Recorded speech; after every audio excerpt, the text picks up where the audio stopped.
बिस्मिल्लाहिर्रहमानिर्रहीम। Dear student, अस्सलाम वालेकुम। उम्मीद है आप सब लोग खैरियत से होंगे। Class 9 Syntax book mathematics unit 1 real and complex numbers के बारे में हम पढ़ेंगे। किस तरह के नंबर रियल नंबर्स होते हैं, किस तरह के नंबर कॉम्प्लेक्स नंबर्स होते हैं, इन नंबर्स के बारे में हम पढ़ेंगे।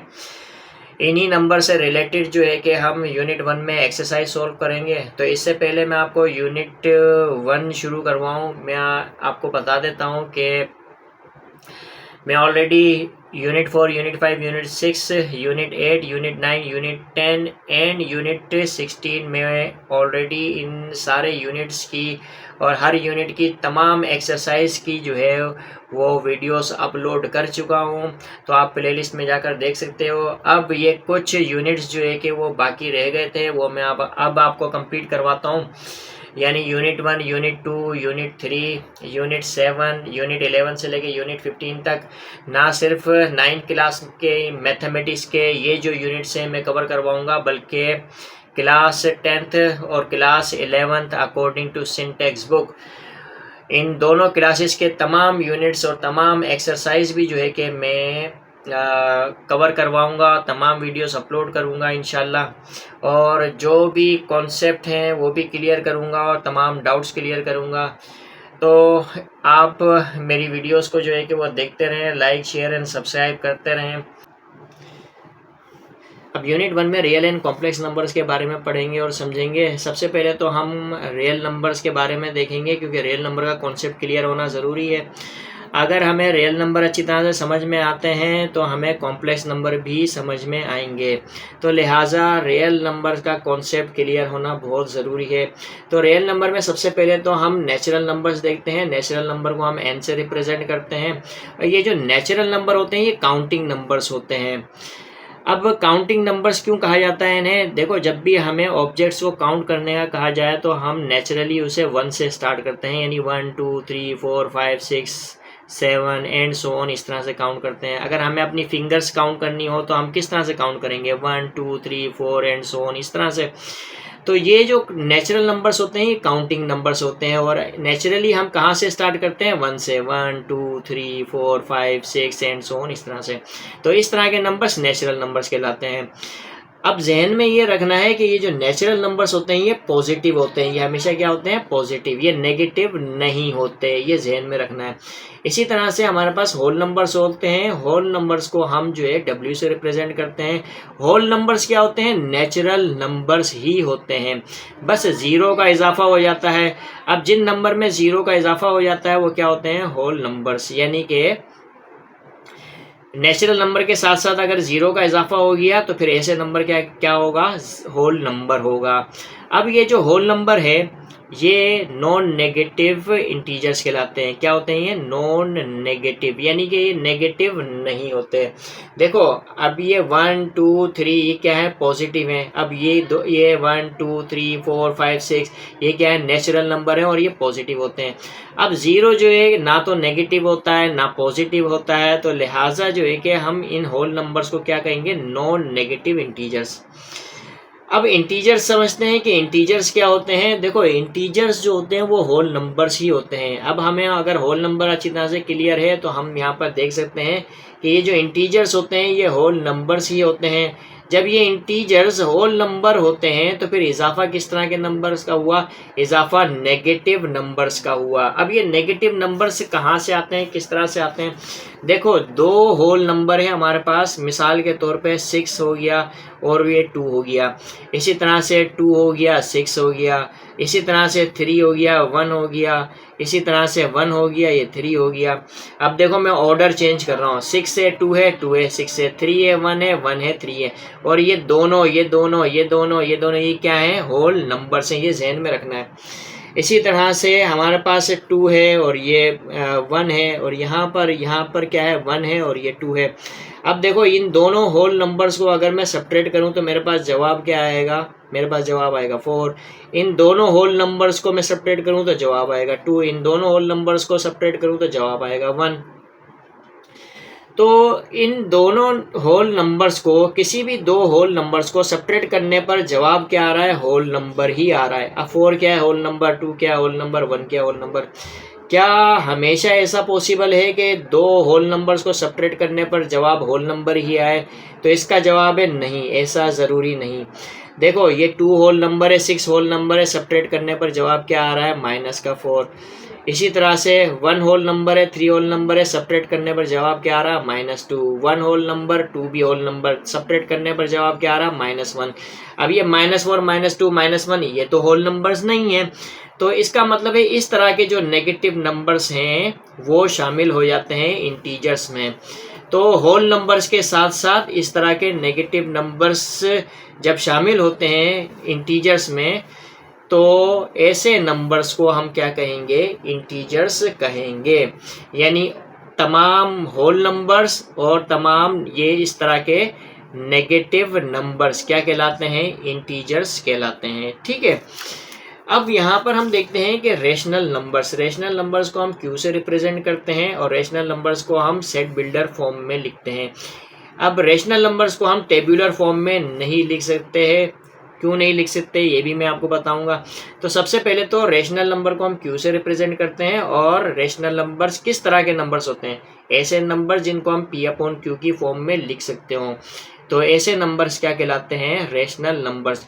जबकि ये जो P है और ये जो Q है ये क्या होने चाहिए? इंटीजर होने चाहिए, और Q 0 के इक्वल नहीं होना चाहिए। अगर Q 0 के इक्वल हुआ तो इसका मतलब ये कि ये मैथमेटिक्स की ज़बान में अनडिफाइंड हो जाएगा, तो लिहाजा Q जो है वो 0 के इक्वल नहीं होना चाहिए। अब यहाँ पर हम देखते हैं कि ऐसे तमाम नंबर जो P/Q की शक्ल में लिखे हुए हों वो तमाम नंबर क्या कहलाते हैं? Rational numbers. अब P और Q जो है क्या होने चाहिए? इंटीजर होने चाहिए, ये भी एक शर्त है यहाँ पर। ठीक है, अब देखो यहाँ पर हम देखते हैं कि जो रेशनल नंबर हैं वो P/Q की फॉर्म में होना चाहिए, यानी इस शक्ल में लिखे होने चाहिए, जबकि P एंड Q जो है कि वो इंटीजर होने चाहिए। तो ये जो है कि जहन में रखनी है आपने बात। ठीक है, अब अगर मैं Q जो है कि वो 0 के इक्वल रखूं, अगर Q को 0 के इक्वल रखूं, जबकि क्या कहा गया है? Q 0 के बराबर नहीं होना चाहिए, तो ये P की जगह तो मैंने P लिखा, Q की जगह अगर 0 लिखूंगा तो ये क्या हो जाएगा? अनडिफाइंड हो जाएगा। यानी मैथमेटिक्स की ज़बान में ये क्या हो जाएगा? अनडिफाइंड हो जाएगा। तो Q 0 के इक्वल नहीं होना चाहिए इसी वजह से, हालांकि 0 क्या है? ये भी एक इंटीजर है, तो यहाँ पर 0 इंटीजर रखने से मना किया गया है। ठीक है, तो यहाँ पर ये नहीं होना चाहिए। अच्छा, अब अगर मैं इसी P/Q में Q की वैल्यू अगर 1 रखूं, अगर Q की वैल्यू 1 रखता हूं तो P और Q की जगह अगर मैंने 1 रखा तो P को 1 से डिवाइड करने पे क्या आया? P आया। यानी ये जो 1 है, ये जो 1 है क्या है? इंटीजर है, और ये P भी इंटीजर है, और Q की वैल्यू भी इंटीजर है। ठीक है, जब P को 1 से डिवाइड करने पर क्या आया? P आया, तो यानी इंटीजर आया। तो इसका मतलब ये हुआ कि किसी भी इंटीजर को आप 1 से डिवाइड करो तो जवाब क्या आएगा? यही इंटीजर आएगा। तो लिहाजा ये तमाम इंटीजर जो है कि वो क्या है? रेशनल नंबर्स हैं। ये तमाम इंटीजर्स जो हैं वो क्या होते हैं? रेशनल नंबर्स होते हैं। तो फिर जब ये तमाम इंटीजर रेशनल नंबर्स होते हैं तो फिर रेशनल नंबर में किस तरह के नंबर्स का इजाफा हुआ वो देखते हैं हम। अब देखो, अगर 6 एक इंटीजर है, 2 भी एक इंटीजर है, अब अगर हम इन दोनों को डिवाइड करते हैं तो देखते हैं हम 6 को डिवाइड करते हैं 2 से। देखो P/Q की शक्ल में लिखा हुआ है। अब 6 क्या है? इंटीजर, 2 भी क्या है? इंटीजर। दोनों को डिवाइड करो तो जवाब क्या आएगा? 3। तो इसका मतलब ये है कि जब 6 को 2 से डिवाइड किया तो हमारे पास रिजल्ट क्या आया? एक इंटीजर आया। अब अगर इन दोनों की जगह मैं आपस में इनका ऑर्डर चेंज कर दूं, अगर मैं 2 को डिवाइड करूं 6 से तो मैं किस तरह से लिखूंगा? 2/6 लिखूंगा। 2 भी इंटीजर, 6 भी इंटीजर, दोनों को डिवाइड किया तो 1/3 मेरे पास आएगा। अब जब 6 को 2 से डिवाइड किया तो मेरे पास इंटीजर आया, लेकिन जब 2 को 6 से डिवाइड किया, हालांकि 2 और 6 ये दोनों क्या है? इंटीजर। यहाँ पर भी 6 और 2 क्या थे? इंटीजर। तो इस तरह से अगर मैंने डिवाइड किया तो मेरे पास क्या आया? 1/3। अब 1/3 इंटीजर नहीं है, बल्कि एक फ्रैक्शन है। ठीक है, 1/3 एक इंटीजर नहीं है बल्कि क्या है, एक फ्रैक्शन है। तो लिहाजा जो है कि इस तरह के नंबर्स का, यानी जो P/Q की शक्ल में लिखे जाते हैं, इस तरह के नंबर्स का जो है वो इजाफा हुआ। तो यानी रेशनल नंबर्स में सारे इंटीजर्स हैं। देखो ये देखो 1P/1 है। अब नीचे 1 है डिनोमिनेटर में, लेकिन 1 लिखने की ज़रूरत ही नहीं होती हमें, क्योंकि रिजल्ट तो इंटीजर ही आएगा। तो इसका मतलब ये है कि तमाम इंटीजर जो है कि रेशनल नंबर होते हैं, और इस तरह के जो फ्रैक्शन होते हैं ये भी क्या होंगे, P/Q की शक्ल में लिखा हुआ है, तो लिहाजा ये भी क्या होंगे, इंटीजर्स। तो इस तरह के नंबर्स का इजाफा होता है। अब ये इंटीजर तो नहीं है लेकिन फ्रैक्शन है, तो इस तरह के नंबर के इजाफे के साथ ये जो नंबर बनता है, ऐसे नंबर को हम क्या कहते हैं, रेशनल नंबर। याद रखने वाली जो बात है वो ये है कि ये जो 1 लिखा हुआ है, ये जो 1 है ये क्या है, इंटीजर। ये 3 भी क्या है, इंटीजर। लेकिन 1/3 ये कंप्लीट नंबर, ये एक नंबर है, और ये नंबर जो है कि ये इंटीजर नहीं है। दोबारा से मैं बता रहा हूँ, 1 एक इंटीजर है, 3 भी इंटीजर है, लेकिन 1/3 जो है कि ये सिर्फ रेशनल नंबर है, ये इंटीजर नहीं है। तो यहाँ पर ये बात आपको जहन में रखनी है। ठीक है, तो इस तरह के नंबर्स का इजाफा होता है रेशनल नंबर्स में। ठीक, अब हमने यहाँ पर ये बताया कि रेशनल नंबर हर वो नंबर होगा जिसे P/Q की फॉर्म में लिखा जा सकता हो, जबकि P और Q जो है कि वो क्या है, इंटीजर होने चाहिए। ठीक है, P और Q क्या होते हैं, इंटीजर होते हैं। अब अगर नंबर्स डेसिमल फ्रैक्शन में लिखे हुए हों तो फिर हम किस तरह से पता करें कि ये नंबर्स रेशनल नंबर्स हैं या रेशनल नंबर्स नहीं हैं। तो देखो यहाँ पर मैं 2 तरह के नंबर लिखता हूँ। अब जैसे मैंने लिखा 0.5 या मैंने लिखा 0.75। अब देखो ये जो एक है टर्मिनेट हो गया। क्या हो गया, किसी भी नंबर को जब किसी दूसरे नंबर से मैंने डिवाइड किया तो मेरे पास क्या आया, जवाब 0.5। इसका मतलब है नंबर आगे चला ही नहीं, नंबर 5 पर ख़त्म हो गया। तो लिहाजा ये ऐसे जो फ्रैक्शन है इसको हम कहते हैं टर्मिनेटिंग डेसिमल फ्रैक्शन। और यहाँ पर भी जब हमने किसी नंबर को जब किसी दूसरे नंबर से डिवाइड किया तो हमारे पास जवाब आ गया 0.75, यानी 5 के बाद जो डिवीज़न है वो ख़त्म हो गई, यानी कि डिवीज़न आगे हुई नहीं, तो लिहाजा 5 पर जो है टर्मिनेट हो गया। तो इसका मतलब ये है कि ऐसे जो डेसिमल फ्रैक्शन होते हैं इसे हम टर्मिनेटिंग डेसिमल फ्रैक्शन कहते हैं।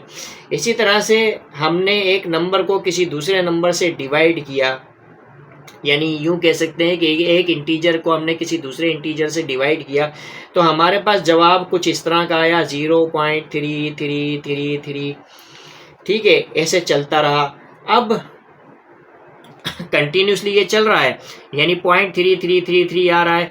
अब यहाँ पर देख सकते हैं कि ये टर्मिनेट नहीं हो रहा, ये टर्मिनेट नहीं हो रहा, लेकिन रिपीट हो रहा है। इसी तरह से हमने एक और तरह का नंबर है, जब एक इंटीजर को दूसरे इंटीजर से डिवाइड किया तो हमारे पास कुछ जो है कि इस तरह का नंबर आ गया 1.454545, इस तरह का नंबर आ गया, यानी इस तरह का डेसिमल फ्रैक्शन आ गया जो है कि चल रहा है मुसलसल लेकिन टर्मिनेट नहीं हो रहा। तो इस तरह के डेसिमल फ्रैक्शन जो टर्मिनेट हो जाएं और ऐसे जो टर्मिनेट ना हो लेकिन रिपीट हों, तो इस तरह के डेसिमल फ्रैक्शन को भी हम क्या कहते हैं, रेशनल नंबर। क्यों कहते हैं, क्योंकि इस तरह के डेसिमल फ्रैक्शन को हम P/Q की फॉर्म में कन्वर्ट कर सकते हैं बहुत आसानी से। जैसे 0.5 डेसिमल फ्रैक्शन है, इसको हम जो है कि P/Q की फॉर्म में कन्वर्ट कर सकते हैं आसानी से। तो 0.5 का मतलब 1/2। इसी तरह से 0.75 को भी हम कन्वर्ट कर सकते हैं, ये 3/4 के बराबर है। इसी तरह से 0.33 को भी हम कन्वर्ट कर सकते हैं P/Q की फॉर्म में, जो 1/3 के इक्वल होगा। इसी तरह से 1.454545 एंड सो ऑन, इस तरह से ये चल रहा है, तो इसे भी जो है कि हम कन्वर्ट कर सकते हैं P/Q की फॉर्म में। तो लिहाजा ऐसे जो डेसिमल फ्रैक्शन होते हैं जो टर्मिनेटिंग हो और जो नॉन टर्मिनेटिंग हो लेकिन रिपीटिंग हो, तो इस तरह के डेसिमल फ्रैक्शन को हम कन्वर्ट कर सकते हैं P अपॉन Q की फॉर्म में। तो इस तरह के डेसिमल फ्रैक्शन भी क्या कहलाएंगे, रेशनल नंबर्स कहलाएंगे। तो उम्मीद है कि रेशनल नंबर्स आपको अच्छी तरह से क्लियर हो गया होगा। अब हम देखते हैं इर्रेशनल नंबर्स। अब इर्रेशनल नंबर्स को हम Q डैश से रिप्रेजेंट करते हैं। अब ऐसे तमाम नंबर या ऐसे नंबर जिनको हम P अपॉन Q की शक्ल में नहीं लिख सकते, यानी ऐसे नंबर जो P अपॉन Q की शक्ल में नहीं लिखे जा सकते, ऐसे तमाम नंबर्स को हम क्या कहते हैं, इर्रेशनल नंबर्स। जबकि ये P और Q जो है कि इंटीजर्स होते हैं और Q जो है वो 0 के इक्वल नहीं होना चाहिए। अब ऐसे कौन से नंबर्स होते हैं जिनको हम P अपॉन Q की शक्ल में नहीं लिख सकते? तो देखो यहाँ पर हम देखते हैं, जैसे मैं कहता हूँ √2 है। अब रेडिकल साइन के अंदर परफेक्ट स्क्वायर ना हो, यानी ऐसा नंबर जो परफेक्ट स्क्वायर ना हो, तो ऐसे नंबर का जब हम स्क्वायर रूट निकालते हैं तो हमारे पास क्या आता है, 1.4142 एंड सो ऑन, इस तरह का आता है। तो ऐसे नंबर, ऐसे डेसिमल फ्रैक्शन जो टर्मिनेट तो नहीं होते लेकिन रिपीट भी नहीं होते। देखो यहाँ पर क्या हो रहा है, यहाँ पर हम देख सकते हैं कि टर्मिनेट नहीं हो रहा लेकिन रिपीट हो रहा है। यहाँ पर टर्मिनेट भी नहीं हो रहा और रिपीट भी नहीं हो रहा। तो लिहाजा ऐसे डेसिमल फ्रैक्शन जो टर्मिनेट भी ना हो और रिपीट भी ना हो, तो ऐसे डेसिमल फ्रैक्शन को हम P अपॉन Q की फॉर्म में नहीं लिख सकते। तो इस तरह के जो डेसिमल फ्रैक्शन होंगे या इस तरह के जो नंबर्स होंगे, यानी कि उन्हें हम क्या कहेंगे, इर्रेशनल नंबर्स। या √3 है। अब √3 जो है कि इसका डेसिमल फ्रैक्शन क्या होगा, इसका डेसिमल फ्रैक्शन जो होगा क्या, 1.7320 एंड सो ऑन, इस तरह का होगा। अब देखो पॉइंट के बाद नंबर चलते जा रहे हैं, यानी टर्मिनेट भी नहीं हो रहे और रिपीट भी नहीं हो रहे, तो लिहाजा इसको भी हम P अपॉन Q की शक्ल में नहीं लिख सकते, बल्कि ऐसे ही जो है कि इसको लिखा जाएगा √3। इसी तरह से बहुत मशहूर है पाई की वैल्यू। पाई की वैल्यू क्या होती है, 3.141596 एंड सो ऑन, इस तरह से जो है कि वो पाई की वैल्यू होती है। और पाई भी जो है, इसकी वैल्यू भी जो है कि क्या होती है, इर्रेशनल, क्योंकि पॉइंट के बाद टर्मिनेट भी नहीं हो रहा और रिपीट भी नहीं हो रहा। ठीक है, तो लिहाजा इन वैल्यूज़ को भी P अपॉन Q की शक्ल में नहीं लिखा जा सकता। तो ये भी जो है कि क्या है, इर्रेशनल नंबर है। इसी तरह से E को भी डील करना पड़ेगा, ये इर्रेशनल कांस्टेंट कहलाता है E। ये आप नेक्स्ट क्लासेस में जाकर पढ़ोगे। इसकी जो वैल्यू होती है वो होती है 2.71828 एंड सो ऑन। ये भी टर्मिनेट नहीं होता लेकिन रिपीट भी नहीं होता, तो लिहाजा इसे भी हम P अपॉन Q की शक्ल में नहीं लिख सकते। तो ये क्या होगा, ये भी इर्रेशनल नंबर होगा। यानी कि इर्रेशनल नंबर्स हर वो नंबर्स होते हैं जो नॉन टर्मिनेटिंग भी होते हैं और नॉन रिपीटिंग भी होते हैं। ठीक है, तो ऐसे तमाम नंबर्स को हम क्या कहते हैं, इर्रेशनल नंबर्स।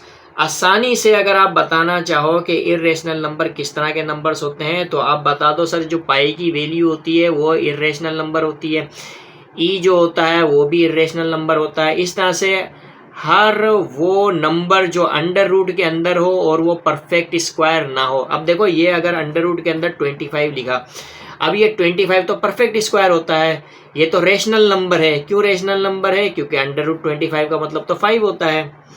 इसी तरह से ऐसे तमाम नंबर जो अंडर रूट के अंदर हो लेकिन परफेक्ट स्क्वायर ना हो, वो सारे नंबर्स जो है कि वो क्या होंगे, इर्रेशनल नंबर होंगे। तो ये बेस्ट एग्जांपल है इर्रेशनल नंबर्स की। तो उम्मीद है कि यहाँ पे आपको इर्रेशनल नंबर भी समझ में आ गया होगा। अब हम देखते हैं कि रियल नंबर्स क्या होते हैं। अब देखो यहाँ पर हम दोबारा से एक दफ़ा रिवाइज कर लेते हैं। ये होते हैं नेचुरल नंबर जो काउंटिंग नंबर्स कहलाते हैं। होल नंबर्स में नेचुरल नंबर्स मौजूद होते हैं, इजाफा किसका होता है? ज़ीरो का। इंटीजर्स में होल नंबर्स मौजूद होते हैं, इजाफा किस तरह के नंबर्स का होता है? ये नेगेटिव नंबर्स का, इस तरह से इजाफा हो जाता है। इसी तरह से जो रेशनल नंबर्स होते हैं उसमें तमाम इंटीजर्स जो है कि वो शामिल होते हैं। इजाफा किस तरह के नंबर्स का होता है? फ्रैक्शन वाले नंबर्स का इजाफा हो जाता है, यानी वो ऐसे नंबर जिनको पी अपॉन क्यू की शक्ल में लिखे जा सकते हो, उन तमाम नंबर्स का इजाफा होता है। इसी तरह से इर्रेशनल नंबर, ये रेशनल नंबर से अलग है। देखो, रेशनल नंबर में इंटीजर भी आ रहा है, होल नंबर भी आ रहा है, नेचुरल नंबर भी आ रहा है, जबकि इर्रेशनल नंबर में जब रेशनल नंबर ही नहीं आएगा तो फिर इंटीजर, होल नंबर और नेचुरल नंबर तो आएगा ही नहीं।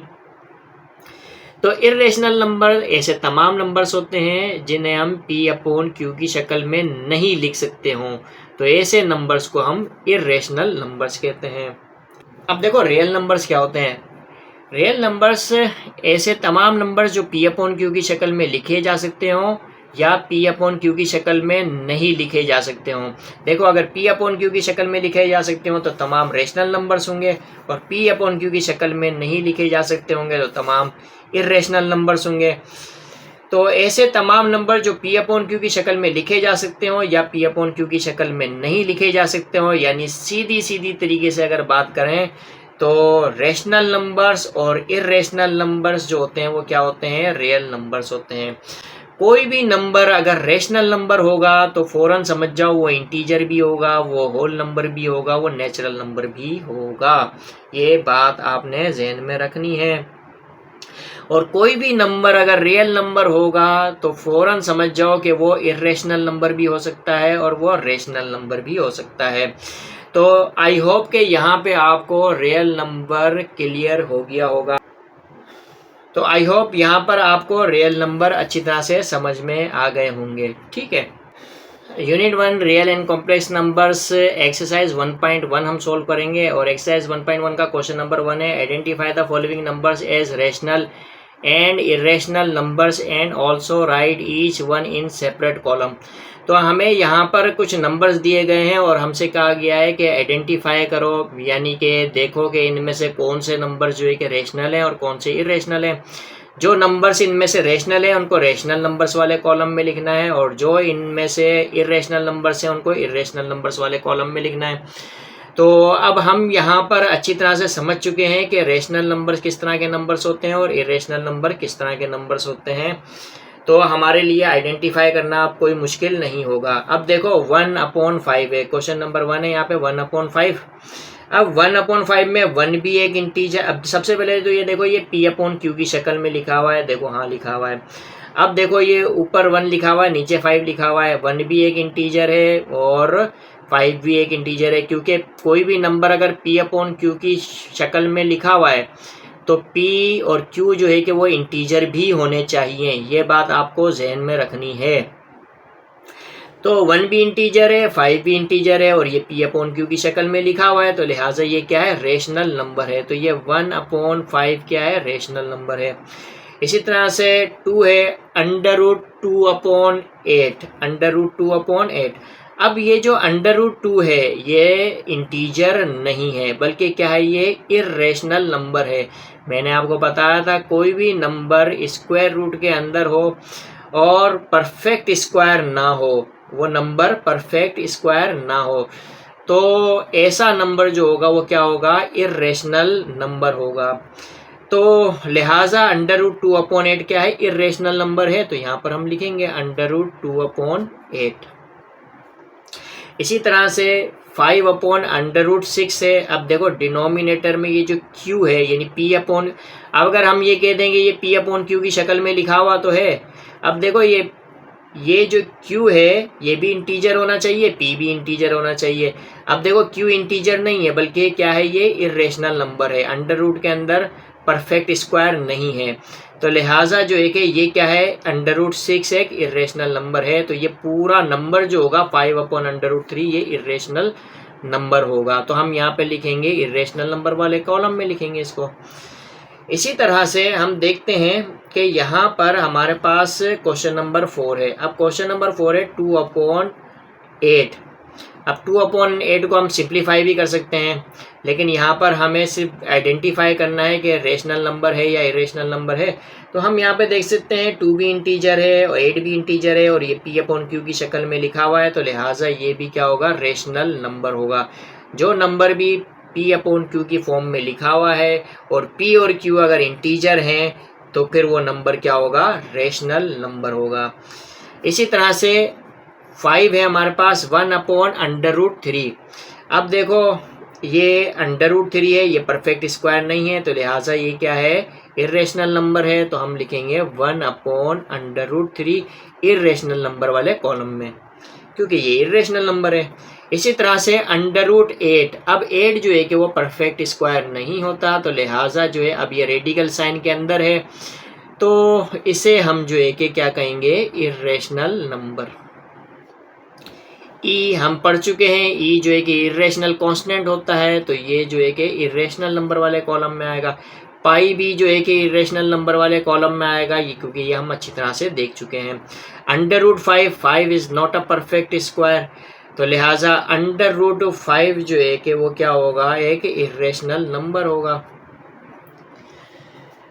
इसी तरह से 1 या 22/3, अब ये 22 भी एक 22/3 यानी P/Q की फॉर्म में लिखा हुआ है और 22 एक इंटीजर है, 3 भी एक इंटीजर है, तो लिहाजा जो है कि 22/3 क्या होगा, एक रेशनल नंबर होगा। इसी तरह से 1/π, अब पाई जो है कि वो क्या है, इरेशनल नंबर है, तो ये इरेशनल नंबर वाले कॉलम में आ जाएगा 1/π।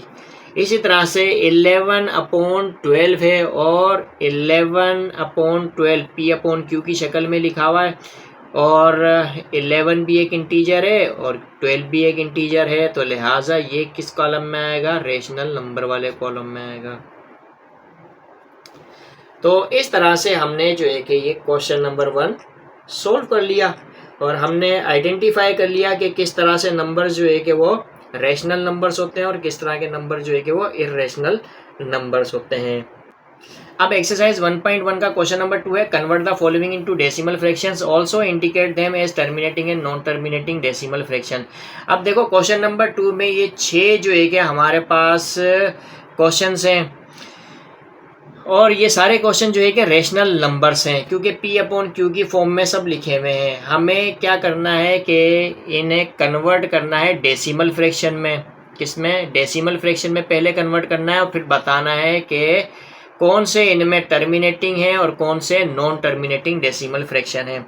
तो देखो यहाँ पर मैंने ये ऑलरेडी सोल्व किया हुआ है, क्योंकि अब ये तो काम हमें 4th क्लास से 5th क्लास से आता है बहुत अच्छी तरह से, तो लिहाजा टाइम ज़ाया किए बगैर जो है कि हम इस क्वेश्चन को जो है कि वो देख लेते हैं। अब देखो 5/8 है, यानी अब हमें इस रेशनल नंबर को डेसिमल फ्रैक्शन में जब कन्वर्ट करना हो तो क्या करते हैं, हम ऊपर वाले नंबर को नीचे वाले नंबर से डिवाइड कर देते हैं, यानी 5 को 8 से डिवाइड कर दो तो आपके पास क्या जवाब आ जाएगा, 0.625।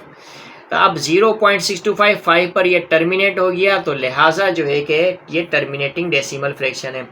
तो सबसे पहले हमने 5/8 को कन्वर्ट किया डेसिमल फ्रैक्शन में और डेसिमल फ्रैक्शन में कन्वर्ट करने के बाद हमें पता चल गया कि ये यहाँ पर टर्मिनेट हो गया है, तो हम लिखेंगे कि ये 5/8 क्या है, टर्मिनेटिंग डेसिमल फ्रैक्शन है। इसी तरह से 4/18 है। अब 4/18 को हम सबसे पहले तो डेसिमल फ्रैक्शन में कन्वर्ट करेंगे। अब 4/18 को मैं सबसे पहले तो लोवेस्ट फॉर्म में लिखता हूँ, यानी कि 2 2 ज़ा 4, 2 9 ज़ा 18, तो 2/9। अब 2 को अंदर रख के 9 से डिवाइड करूँगा तो मेरे पास 0.2222 इस तरह से एंड सो ऑन चलता जाएगा। तो अब जो है कि ये हमने कन्वर्ट कर दिया डेसिमल फ्रैक्शन में। अब डेसिमल फ्रैक्शन में कन्वर्ट करने के बाद हमारे पास ये क्या है, नॉन टर्मिनेटिंग डेसिमल फ्रैक्शन है, तो ये इसका जो आंसर है। इसी तरह से 1/15 है, 1 यानी 1 को अंदर रख के 15 से मैं डिवाइड करूं तो मेरे पास आएगा 0.06666 एंड सो ऑन, इस तरह से आते रहेगा। तो इस तरह से हमने डेसिमल फ्रैक्शन में कन्वर्ट कर दिया इस रेशनल नंबर को। अब डेसिमल फ्रैक्शन में कन्वर्ट करने के बाद हमें पता चल गया कि ये नॉन टर्मिनेटिंग डेसिमल फ्रैक्शन है। इस तरह से 49/8 है। 49 को 8 से डिवाइड करेंगे तो 6.125 आएगा। जब हमने 49 को अंदर रख के 8 से डिवाइड किया तो 6.125 आया। तो 5 के बाद जो है कि अब कोई नंबर नहीं आगे चल रहा है, तो लिहाजा 5 पर ये टर्मिनेट हो गया। तो अब हम कहेंगे कि ये क्या है, टर्मिनेटिंग डेसिमल फ्रैक्शन। इसी तरह से 207/15 है। 207/15 को पहले तो आप सिंप्लीफाई कर दो, यानी कि 3 के टेबल से डिवाइड किया तो हमारे पास 69/5 आया। अब 69 को 5 से डिवाइड किया हमने तो हमारे पास क्या आया, 13.8। अब 69 को 5 से क्यों डिवाइड किया, क्योंकि क्वेश्चन में हमें कहा गया है कि डेसिमल फ्रैक्शन में कन्वर्ट करो इसको। तो हमने डेसिमल फ्रैक्शन में कन्वर्ट किया। जैसे ही डेसिमल फ्रैक्शन में कन्वर्ट किया हमें पता चल गया कि ये टर्मिनेटिंग डेसिमल फ्रैक्शन है, क्योंकि 8 के बाद ये आगे चला ही नहीं, 8 पर टर्मिनेट हो गया। इसी तरह से यहाँ हम देखते हैं क्वेश्चन नंबर 6, 50/76। 50/76 को पहले हमने लोवेस्ट फॉर्म में सिंप्लीफाई किया, यानी कि इसको 2 के टेबल से डिवाइड किया। 2 25 ज़ा 50 और 2 38 ज़ा 76। तो अब 25 को 38 से डिवाइड करेंगे तो हमारे पास क्या आएगा, 0.6578 एंड सो ऑन, इस तरह से चलता जाएगा। तो लिहाजा हमने जो है कि इसको डेसिमल फ्रैक्शन में कन्वर्ट किया, और कन्वर्ट करने के बाद हमें पता चला कि ये नॉन टर्मिनेटिंग डेसिमल फ्रैक्शन है। तो इस तरह से हम ये क्वेश्चन नंबर 2 को सोल्व करते हैं। एक्सरसाइज 1.1 क्वेश्चन नंबर 3 है, represent the following rational numbers on number line. तो जो हमें रेशनल नंबर्स दिए गए हैं उन्हें हमें नंबर लाइन पर रिप्रेजेंट करना है। किस तरह से रिप्रेजेंट करेंगे वो देखेंगे हम। अब देखो यहाँ पर हमारे पास क्वेश्चन नंबर 3 का 1 और 2 दोनों में न्यूमेरिकल वैल्यू सेम है, बस साइन का फ़र्क है, यानी कि साइन दोनों की अपोजिट है। ये +8/10 है, ये -8/10 है। ये 1 होल 1/4 है, ये -1 होल 1/4 है। और ये 2/3 है और ये -2/3 है। तो न्यूमेरिकल वैल्यू सेम है, बस साइन एक दूसरे के अपोजिट है। तो आपने क्या करना है कि इन दोनों क्वेश्चंस के लिए अलग अलग यानी कि लाइन बनानी है। लाइन सेम बनानी है लेकिन लाइन सेपरेट बनानी है। लेकिन मैं जो है कि यहाँ पे आपको एक ही लाइन पे दोनों रिप्रेजेंट करूँगा, और लेकिन आपने जो है कि इन दोनों के लिए, क्योंकि ये दोनों क्वेश्चंस अलग अलग हैं, तो आपको सेपरेट लाइन बनानी है। तो मैं एक ही लाइन पर इन दोनों को रिप्रेजेंट करवा देता हूँ, यानी 1 2 को, 3 4 को और 5 6 को। तो देखो अब नंबर लाइन किस तरह से बनती है इन रेशनल नंबर्स को रिप्रेजेंट करने के लिए, तो मैं आपको आसान तरीका बताता हूँ। देखो अब ये क्या लिखा हुआ है, 8/10 यानी 10 के 8 हिस्से। तो मैं क्या करता हूँ कि एक नंबर लाइन, इस तरह से मैंने नंबर लाइन बनाई। अब इस नंबर लाइन पर ये बिल्कुल बीच में मैंने, अब सबसे पहले तो मैं इसको अच्छी तरह से देखूंगा कि मेरे पास इतनी स्पेस होनी चाहिए कि मैं जो है कि वो एक यूनिट को 10 इक्वल पार्ट्स में डिवाइड कर सकूं। तो मैं यहाँ पर जो है कि वो 0 ले लूँगा, 0 को रिप्रेजेंट कर दूंगा। अब मैं जो है कि एक यूनिट को 10 इक्वल पार्ट्स में डिवाइड कर देता हूँ, और उसके 8वें हिस्से पर जो है कि मैं 8/10 को रिप्रेजेंट कर दूंगा। अब देखो 0 से राइट की तरफ तमाम पॉजिटिव नंबर्स होते हैं, ये हमें पता है। तो मैं क्या करूँगा, एक यूनिट को 10 इक्वल पार्ट्स में, ये 1 हो गया, ये 2 हो गया, ये 3 हो गया, ये 4 हो गया, ये 5 हो गया, 6 7 8 9 10 हो गया। तो ये 1 यूनिट हो गया, 0 से यहाँ तक 1 यूनिट हो गया। और इस 1 यूनिट को 10 इक्वल पार्ट्स में डिवाइड कर दिया मैंने। लेफ्ट पर भी 10 इक्वल पार्ट्स में डिवाइड कर देता हूँ, 1 2 3 4 5 6 7 8 9 10। तो यहाँ से यहाँ पर भी 1 यूनिट को मैंने 10 इक्वल पार्ट्स में डिवाइड कर दिया। तो अब देखते हैं हम यहाँ पर, देखो 8/10 का मतलब है 10 के 8 पार्ट्स। तो हम चूंकि ये पॉजिटिव है तो 0 से राइट की तरफ देखेंगे। तो 1 2 3 4 5 6 7 8, तो 10 के कौन सा हिस्सा होगा, ये 8वां हिस्सा होगा। ठीक है, तो इस पॉइंट पर जो है ये रिप्रेजेंट हो जाएगा 8/10। इसी तरह से सेम नंबर लाइन बनानी है आपने क्वेश्चन नंबर 2 के लिए, और -8/10 को अब आपको पता चल ही गया होगा कि किस पॉइंट पर रिप्रेजेंट करना है। तो यहाँ से देखते हैं 1 2 3 4 5 6 7 8, तो इस पॉइंट पे हम रिप्रेजेंट कर देंगे -8/10 को। लाइन सेम ही बनेगी क्वेश्चन नंबर 2 के लिए, लेकिन सेपरेट बनेगी।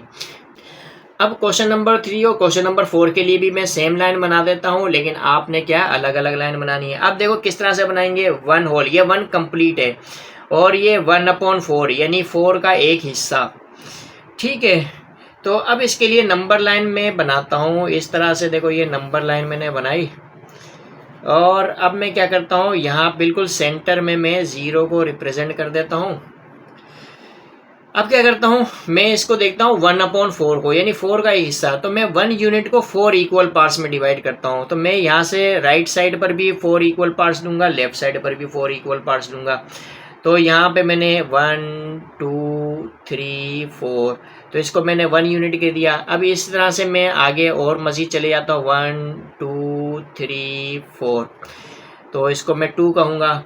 तो 1 यूनिट को भी मैंने 4 इक्वल पार्ट्स में डिवाइड कर दिया। यहाँ से यहाँ तक भी जो है कि 1 यूनिट है, इसको भी 4 इक्वल पार्ट्स में डिवाइड कर दिया। तो यहाँ से लेफ्ट साइड पर भी मैं 1 2 3 4, तो ये -1 हो जाएगा। 0 से लेफ्ट पर -1 होगा।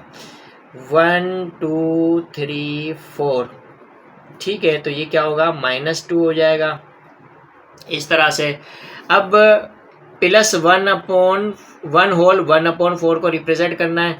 अब देखो यहाँ से ले यहाँ से जाएंगे तो 1 यूनिट कंप्लीट हो गया, तो और 1/4 यानी कि 4 का एक हिस्सा, तो 4 का एक हिस्सा यहाँ पर होगा।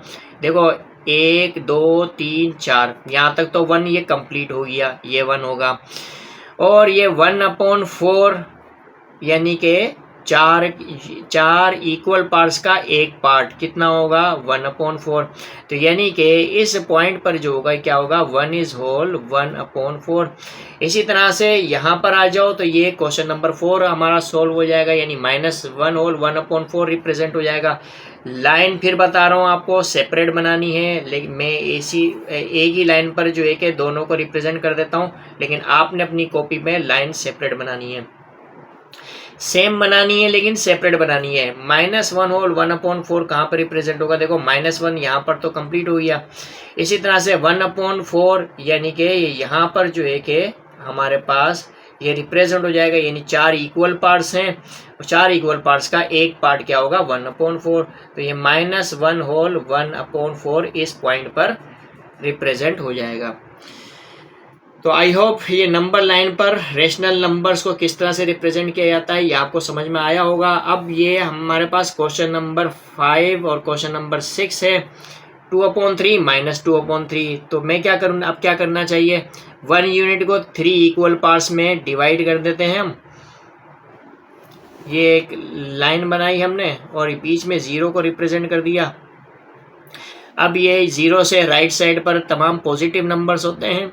1 यानी कि 3 इक्वल पार्ट्स में डिवाइड कर दूंगा, 1 2 3, तो इसको मैं 1 यूनिट कह दूंगा। इस तरह से 1 2 3 इसको भी जो है कि मैं 1 यूनिट्स कह दूंगा और ये 2 हो जाएगा। इस तरह से ये 1 2 3 ये 1 यूनिट हो गया, यानी -1 हो गया 0 से लेफ्ट पर, 1 2 3, तो ये -2 हो जाएगा। अब 2/3 को रिप्रेजेंट करना है, यानी कि 3 के 2 हिस्से।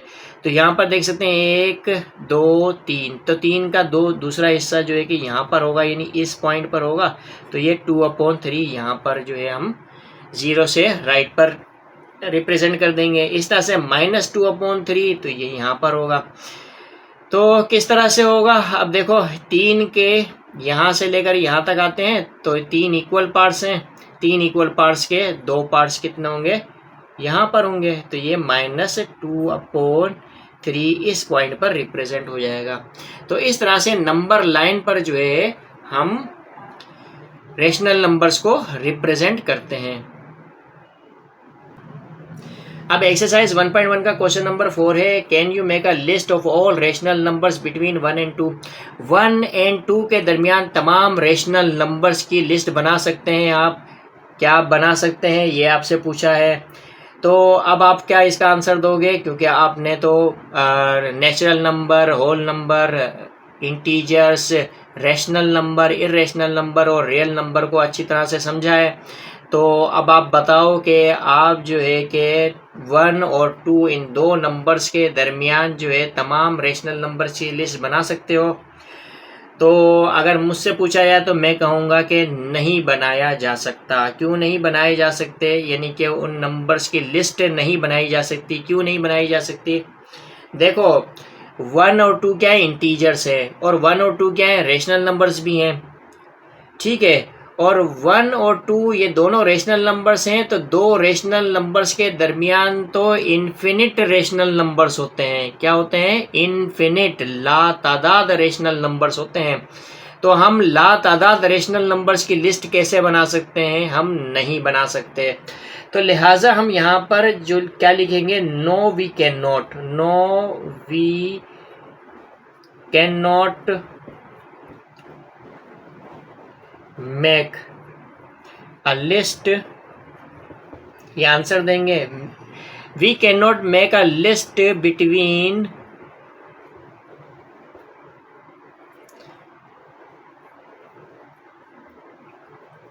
1 and 2। यहाँ पर हमने लिखना चाहिए no we can not make a list of all rational numbers, all rational numbers, फिर उसके बाद लिखेंगे बिटवीन 1 and 2। क्यों नहीं? बिकॉज, क्यों नहीं बना सकते? बिकॉज देयर आर इनफाइनाइट, क्या है? इनफाइनाइट रेशनल नंबर्स, लातादाद रेशनल नंबर्स होते हैं between the two rational numbers. Infinite rational numbers between any two rational numbers, किसी भी दो रेशनल नंबर्स के दरमियान लातादाद रेशनल नंबर्स होते हैं। तो लिहाजा जो है कि वो हम दो रेशनल नंबर्स के दरमियान तमाम रेशनल नंबर्स की लिस्ट नहीं बना सकते। यही हमारा आंसर है, ठीक है। इसी तरह से अब हमारे पास क्वेश्चन नंबर 5 है, गिव रीज़न, रीज़न बताएं, वजह बताएं कि पाई जो है कि वो क्यों एक इरेशनल नंबर है। हमने देखा, जब इरेशनल नंबर को समझा हमने, तो हमने देखा कि पाई जो है कि एक इरेशनल नंबर होता है। तो यहाँ पर हमें ये बताना है कि क्यों पाई जो है कि एक इरेशनल नंबर है। तो हम यहाँ पे लिख सकते हैं, इसका जो जवाब होगा क्या होगा, बिकॉज। क्यों पाई एक इरेशनल नंबर है? Because it can not be expressed, क्योंकि पाई को बयान नहीं किया जा सकता। It can not be expressed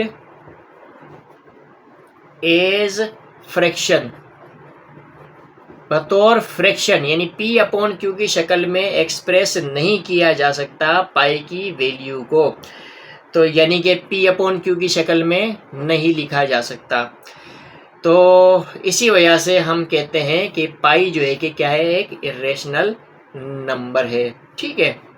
अब हमारे पास क्वेश्चन नंबर 6 है, टिक करना है। जो सही आंसर होगा, सही स्टेटमेंट पर हमें टिक का निशान लगाना है, गलत स्टेटमेंट पे हम क्रॉस लगा देंगे, बस ये काम करेंगे। अब हमारे पास पहला क्वेश्चन है, क्वेश्चन नंबर 6 का पहला पार्ट है, 5/7 is an example of irrational number. अब मुझे बताओ कि क्या 5/7 इरेशनल नंबर है। देखो ये पी अपॉन क्यू की शक्ल में लिखा हुआ है, 5 भी इंटीजर 7 भी इंटीजर, और ये लिखा हुआ है पी अपॉन क्यू की शक्ल में। तो क्या ये इरेशनल नंबर होगा? हम कहेंगे नहीं, ये गलत है, ये इरेशनल नंबर नहीं है, बल्कि ये रेशनल नंबर है, ठीक है। अच्छा, क्वेश्चन नंबर 2 है, pi is an irrational number. क्या पाई जो है कि वो इरेशनल नंबर है? बिल्कुल पाई इरेशनल नंबर है, ठीक है। अच्छा, क्वेश्चन नंबर 3 है, 0.31591 एंड सो ऑन, इस तरह से नंबर चलते जाएंगे। Is an example of non terminating and non repeating. हम देख सकते हैं कि ये टर्मिनेट भी नहीं हो रहा, रिपीट भी नहीं हो रहा, तो बिल्कुल सही बात है। ना तो ये नॉन टर्मिनेटिंग है, सॉरी, ये नॉन टर्मिनेटिंग भी है और नॉन रिपीटिंग भी है, तो लिहाजा ये बात बिल्कुल ठीक है। अच्छा, अब हमारे पास 4 है, 4 में है 0.123। अब 3 पर बार लगा हुआ है, इसका मतलब है कि 3 जो है कि वो अब रिपीट होगा। ये मतलब होता है अगर ये 3 के ऊपर ये बार है ना, तो इसका मतलब ये होगा कि ये 3 रिपीट होगा। अब 0.123 bar is an example of recurring decimal fraction, तो बिल्कुल ये रिकरिंग डेसिमल फ्रैक्शन है, यानी कि ये टर्मिनेट भी नहीं हो रहा और रिपीट भी होता जाएगा, तो लिहाजा ये भी सही है। इसी तरह से हम देखते हैं 5, 1/2, 2/3। ये जो दोनों रेशनल नंबर हैं, आप देखो ये P/Q की शक्ल में लिखा हुआ है, ये भी P/Q की शक्ल में लिखा हुआ है, तो ये दोनों रेशनल नंबर है। क्या ये दोनों रेशनल नंबर 1/2 और 2/3 0 और 1 के दरमियान आते हैं? बिल्कुल, ये दोनों नंबर जो है कि 0 और 1 के दरमियान में आते हैं, तो लिहाजा ये जो है कि सही है। अब 1/√3 is an example of rational number, क्या ये रेशनल नंबर की एग्जाम्पल है 1/√3? हम देख सकते हैं कि यहाँ पर ये जो √3 है ये एक इर्रेशनल नंबर है। अब चूंकि ये √3 एक इर्रेशनल नंबर है, हम समझ चुके हैं बहुत अच्छी तरह से, तो 1/√3 क्या होगा, एक इर्रेशनल नंबर की एग्जाम्पल होगी, रेशनल नंबर की एग्जाम्पल नहीं होगी, तो लिहाजा ये गलत है। ठीक है, तो इस तरह से हमने एक्सरसाइज 1.1 के 6 के 6 क्वेश्चन सॉल्व कर लिए। उम्मीद है कि आपको रियल नंबर अच्छी तरह से समझ में आए होंगे और जो क्वेश्चन आपको सॉल्व करवाए गए होंगे वो भी आपको अच्छी तरह से समझ में आए होंगे।